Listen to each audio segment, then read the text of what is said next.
Olá, boa tarde. O Brasil é o país onde tem mais assassinatos contra a comunidade LGBTQIA+. De acordo com o Grupo Gay da Bahia, de 2020 para 2021 cresceu o número de mortes violentas dessa parcela da população no país. Foram 300 pessoas em 2021, 43 a mais do que no ano anterior. É esse um dos destaques do Jornal da Justiça, primeira edição de hoje. Vamos aos demais. Polícia Federal abre inquérito para apurar declaração do presidente da República, Jair Bolsonaro, associando vacinas ao risco de contrair AIDS. Supremo Tribunal Federal confirma liminar que suspendeu regra do Conselho Nacional de Justiça sobre pagamento de precatórios. E ainda, janela partidária. A partir de hoje, deputados e deputadas poderão mudar de partido sem perder o mandato.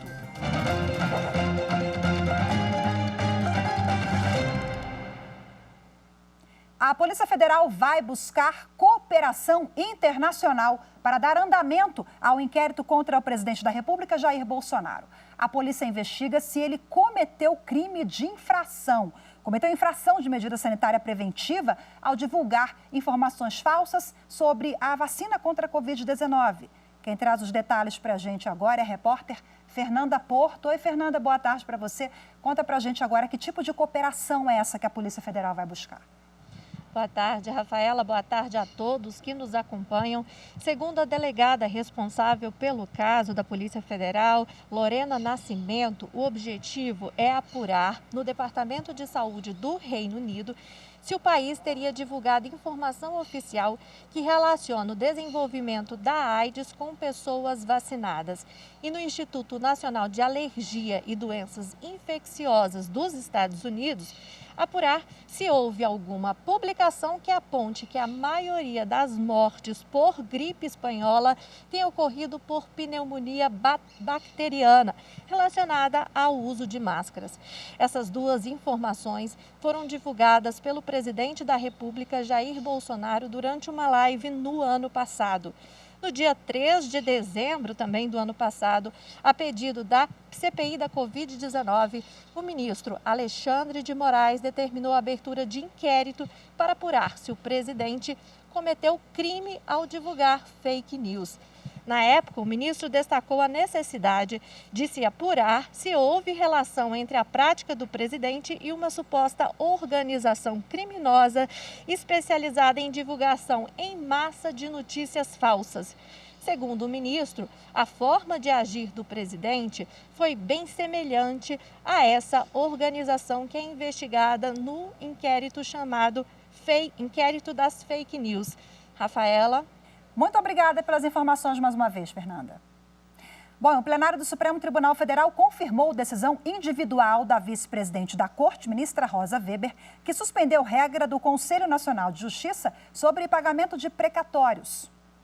Os trechos da resolução suspensos pelo Supremo autorizaram o pagamento do crédito superpreferencial por requisição de pequeno valor, dispositivo que permite a quitação de dívidas de até 70 salários mínimos.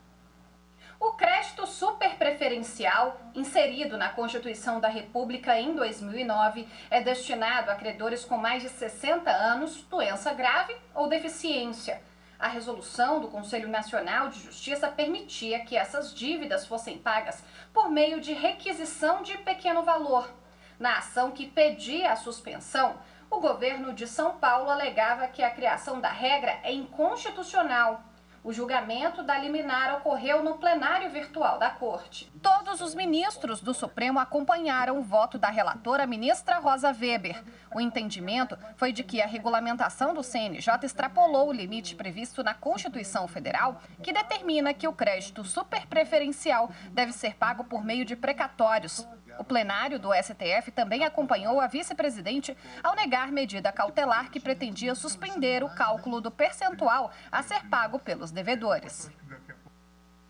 Essa é uma pequena correção, viu? A Evne já deu o recado na reportagem, mas agora há pouco eu me referi à quitação de dívidas de até 60 salários mínimos, 60 e não 70, Como eu falei agora há pouco, que são os trechos da resolução suspensos pelo STF que autorizam o pagamento desse crédito super preferencial, que é justamente 60 salários mínimos.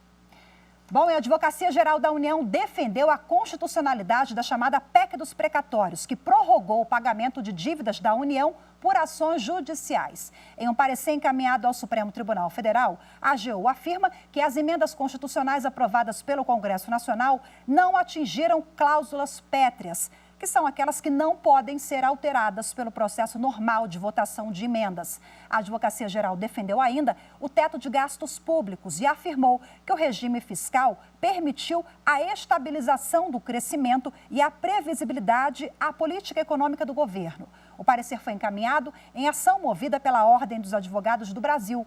A relatora do processo é a ministra Rosa Weber. O INSS recorreu ao Supremo Tribunal Federal contra o Juizado Especial de Sergipe, que considerou inconstitucional a alta programada para beneficiários de auxílio-doença. Diante da importância do tema, o Supremo já reconheceu a repercussão geral sobre a matéria. Quando um trabalhador com carteira assinada enfrenta alguma questão médica que o impede de exercer a função, geralmente passa por perícia do INSS, Instituto Nacional do Seguro Social. E assim é estipulado um tempo para se recuperar e receber o auxílio-doença. Em alguns casos, o INSS já define a data que o beneficiário deve voltar ao trabalho, sem ser obrigado a passar por nova perícia médica, a chamada alta programada. A prática é feita com base em medidas provisórias e em lei de 2017, que desobriga a perícia em alguns casos. Mas o Juizado Especial de Sergipe considerou as normas inconstitucionais ao determinar nova perícia para avaliar a saúde de uma mulher que estava com a alta programada. O INSS recorreu ao Supremo. A alegação é que a medida busca desburocratizar o processo de retorno ao trabalho e reforça que o beneficiário pode pedir a prorrogação do auxílio-doença sem limite máximo de tempo, de acordo com o quadro de saúde. O relator, o presidente do STF, ministro Luiz Fux, ressaltou que a matéria tem grande impacto em outros casos que tramitam na Justiça. Destacou ainda que devem ser observadas as perspectivas econômica, social e jurídica, o que ultrapassa o interesse entre INSS e segurado. O recurso ainda não tem data prevista para julgamento. Daqui a pouco tem sessão plenária no Supremo Tribunal Federal. Quem traz os detalhes da pauta de julgamentos é a nossa consultora jurídica da TV Justiça, Gisele Reis. Na sessão de hoje à tarde, o ministro Dias Toffoli deve apresentar o seu posicionamento sobre o pedido de liminar feito pelo Partido Novo acerca do aumento do fundo eleitoral. Por enquanto, apenas o relator, ministro André Mendonça, votou pela suspensão do trecho da Lei Orçamentária de 2022, que destinou 5,7 bilhões ao Fundo Especial de Financiamento de Campanha. Para ele, houve ofensa ao princípio da proporcionalidade. Os ministros ainda podem se debruçar no julgamento de duas ações que questionam o decreto de 2019 da Presidência da República, que prevê o compartilhamento de dados e institui o Cadastro Base do Cidadão e o Comitê Central de Governança de Dados. Em discussão está o direito à proteção de dados pessoais, recém-incluído no rol dos direitos fundamentais do artigo 5º da Constituição Federal, pela Emenda Constitucional 115 de 2022. A contagem do prazo de 8 anos de inelegibilidade prevista na Lei da Ficha Limpa também está na pauta. A legislação prevê que deve ser iniciada após o cumprimento da pena. Mas o Partido Democrático Trabalhista demonstrou preocupação, alegando que, a depender do prazo de duração do julgamento dos recursos, essa previsão pode gerar uma inelegibilidade por tempo indeterminado. O relator, ministro Nunes Marques, votou no sentido de que o prazo de 8 anos tem que ser deduzido do tempo entre a condenação por órgão colegiado ou transitada em julgado e o fim do cumprimento da pena criminal. O ministro Roberto Barroso divergiu e na sessão de hoje à tarde deve ser apresentado o voto vista do ministro Alexandre de Moraes.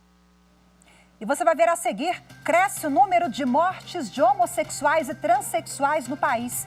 Assunto para daqui a pouquinho, fique com a gente, eu volto já.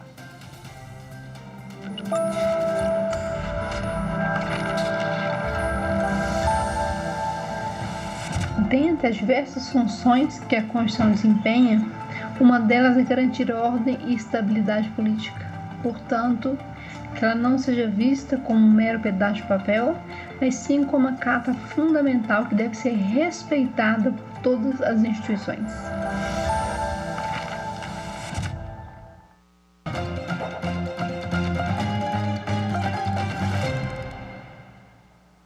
Há 42 anos, o Grupo Gay da Bahia divulga anualmente um relatório sobre homicídios e suicídios de pessoas LGBTQIA+.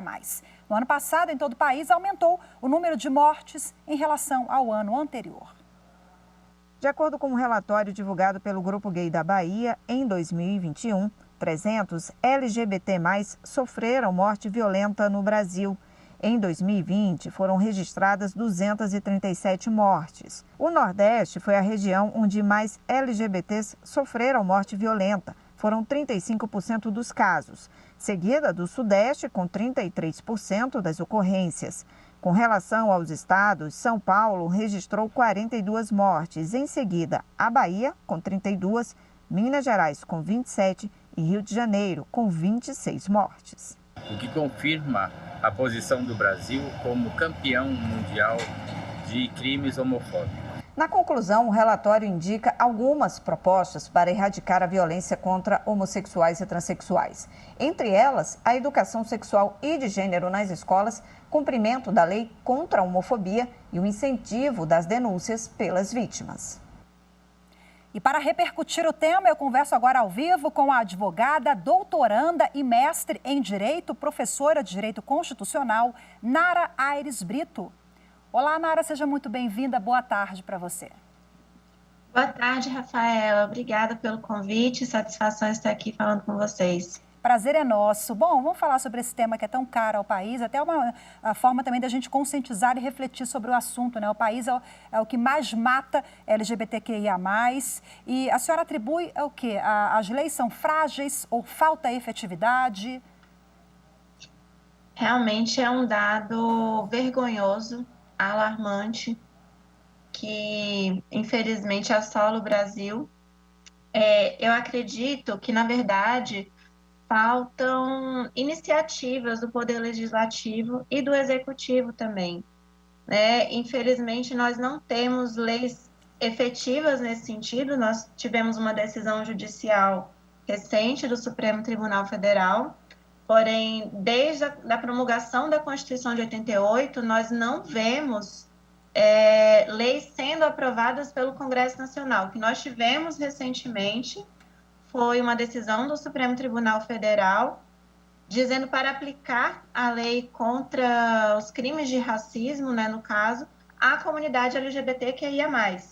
Mas isso não significa que, de fato, esteja havendo uma proteção a esse grupo minoritário. Há uma proteção que eu percebo mais por parte do Poder Judiciário, mas quando provocado, né, mais uma iniciativa legislativa colocada em prática ainda é deficitário.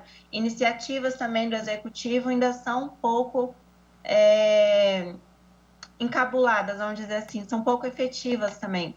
Então, o que nós temos hoje de proteção a essas minorias, eu entendo que estão na Constituição, falta colocar em prática. Falta colocar em prática a intenção do Constituinte e também da nossa Magna Carta hoje em dia de defender as minorias, inibir qualquer tipo de preconceito, de discriminação e sim promover uma sociedade mais justa, fraterna e solidária.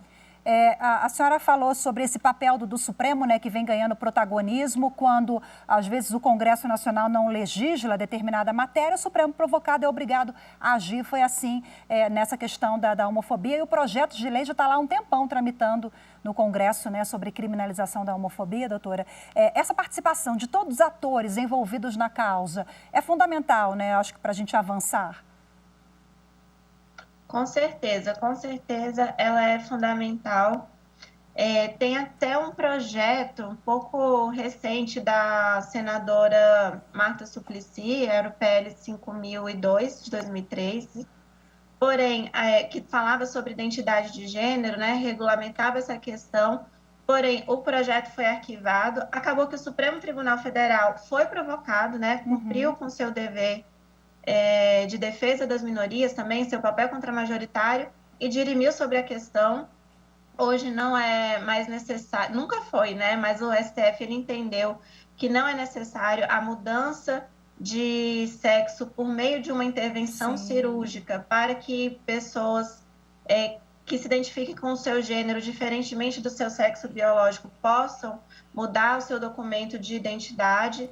Então, são iniciativas que acabaram sendo deixadas de lado, muitas vezes, por quem deveria tomar a frente disso, que é o legislativo, e quando o STF foi provocado, ele dirimiu sobre a questão e protegeu essa comunidade em relação a esse sentido.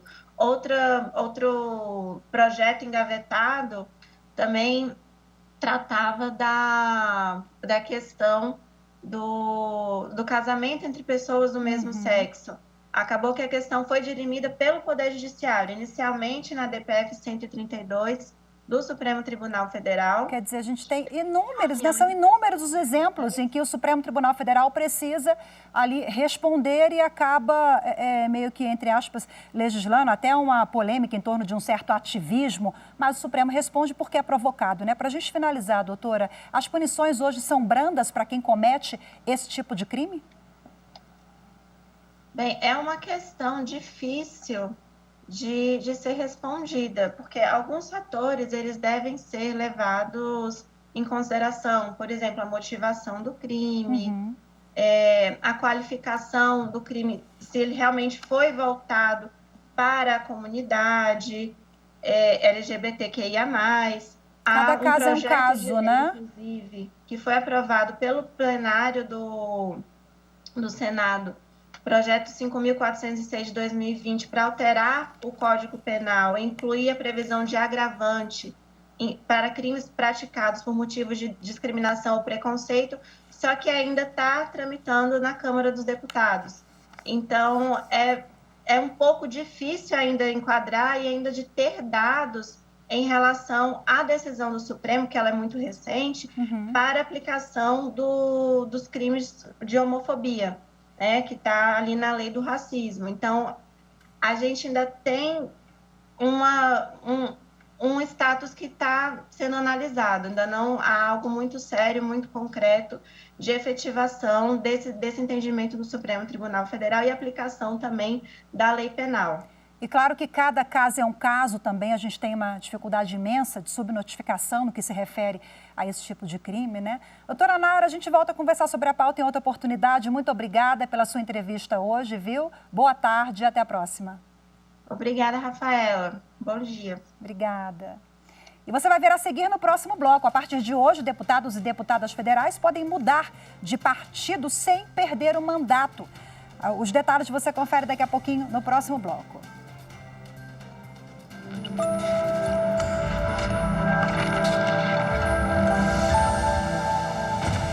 A nossa Constituição, em vários artigos, ela preza pela solução pacífica das controvérsias dos seus cidadãos.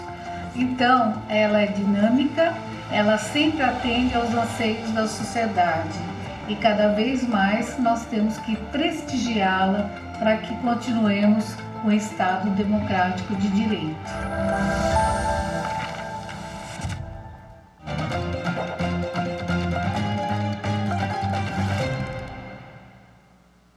Criada pela reforma eleitoral de 2015, a janela partidária é uma das poucas ocasiões em que pessoas eleitas para cargos proporcionais, como os cargos de deputados, podem mudar de partido sem perder o mandato. Este ano, a janela vai ser entre os dias 3 de março, começa hoje, e 1º de abril.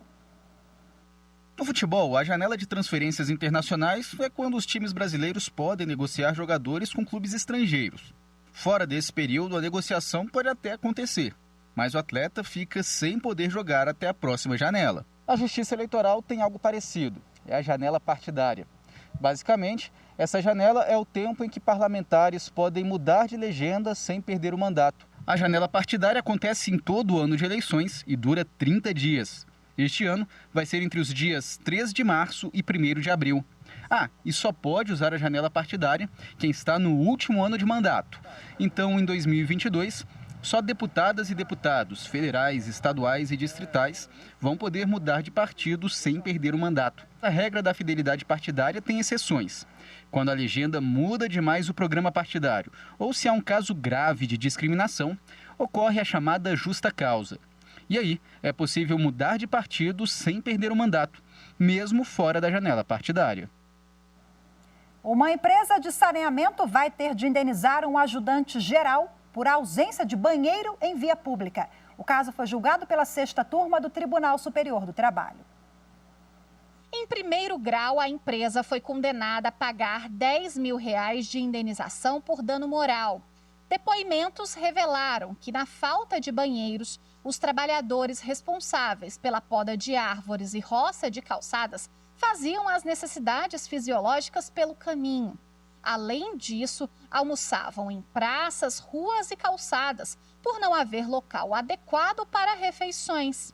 Para a juíza que analisou o caso, os fatos constatados contrariam os direitos de personalidade do empregado, que teve de lidar com condições precárias de trabalho. Contudo, o Tribunal Regional do Trabalho da 15ª Região em Campinas, São Paulo, excluiu da condenação o pagamento de indenização.